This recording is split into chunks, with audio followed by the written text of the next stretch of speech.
భారీ వాహనాలకు పూర్తి స్థాయిలో ఇంధన సరఫరా ఆంక్షలు తొలగించాలని రాష్ట్ర పెట్రోలియం డీలర్ల సమాఖ్య ప్రతినిధులు డిమాండ్ చేశారు. ఈ మేరకు పౌర సరఫరాల శాఖ కమిషనర్ను కలిసి వినతిపత్రం అందజేశారు. పెట్రోల్ డీలర్లు ఎదుర్కొంటున్న తీవ్రమైన సమస్యలను పరిష్కరించాలని కోరారు. పెట్రోల్, డీజిల్ ధరలు పెంచడాన్ని ఏపీ పెట్రోలియం డీలర్ల సమాఖ్య అధ్యక్షుడు రావి గోపాలకృష్ణ వ్యతిరేకించారు. ధరలు పెంచకుండా తగ్గించాలని కోరారు. లారీకి 200 లీటర్ల వరకు డీజిల్ సరఫరా చేయాలని ప్రభుత్వ ఆదేశాలు ఉన్నా పెట్రోల్ బంకుల్లో 25 నుంచి 100 లీటర్లకు మాత్రమే ఫిల్లింగ్ చేస్తున్నారని AP lorry owners association general secretary Eswararao ఆవేదన వ్యక్తం చేశారు.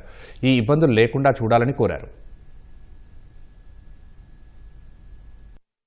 ఏదైతే లారీలకి 200 లీటర్ల కన్నా ఎక్కువ పట్టకూడదంటున్నారో ఆ ఇష్యూ మీద ఇద్దరం కలిసి చెరొక రిప్రజెంటేషన్ ఇవ్వడం జరిగింది. దీని మీద కమిషనర్ గారు కూడా ఒకసారి పరిశీలించి ఎక్కువ ఫిల్లింగ్ లేకుండా చూసే విధంగా చూడమని చెప్పారు. పెట్రోలు, డీజిల్ ధరలు పెరగటంలో మేము అనేక మంది ఈ ధరల పెరుగుదలని ఇబ్బంది పడే పరిస్థితులు ఉన్నాయి. సో దీనికి మేము పూర్తిగా వ్యతిరేకం. కానీ ఇంతవరకు పెరిగినంత వరకు ఇంకా ఆపుకోగలిగితే కొంతవరకు నయంగా ఉంటుందని మేము భావిస్తున్నాం. మన చుట్టుపక్కల ఉన్న అన్ని రాష్ట్రాల కన్నా మన రాష్ట్రంలో ధరలు అధికంగా ఉన్నాయి. ఎందుకంటే ఇది మన ట్యాక్స్ ఎక్కువ కనుక ధరలు పెరుగుతున్నాయి కనుక దాని మీద దృష్టి పెట్టి తగ్గించాలని మేము కోరుకుంటున్నాం. 7 రూపాయలు 8 రూపాయలు పెంచారు, ఇంకొక 7-8 రూపాయలు పెరిగిద్ది అనేది మేము అనుకుంటున్నమాట. రవాణా వ్యవస్థ నడవాలంటే ఆయిల్ లేకుండా నడవదు.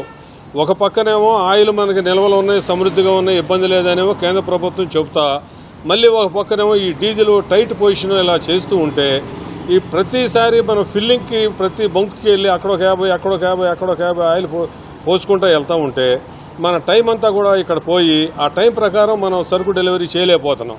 ఈ సందర్భంలో పచ్చి సరుకులున్న తోలే లారీలు అయితే వాళ్ళు బాగా ఆందోళన చెందుతున్నారు, చాలా ఇబ్బందులు గురయ్యే పరిస్థితి ఉంది. ఇక్కడ మనకున్న ఆయిల్ మాత్రం ఫ్రీ సప్లై చేయాలి.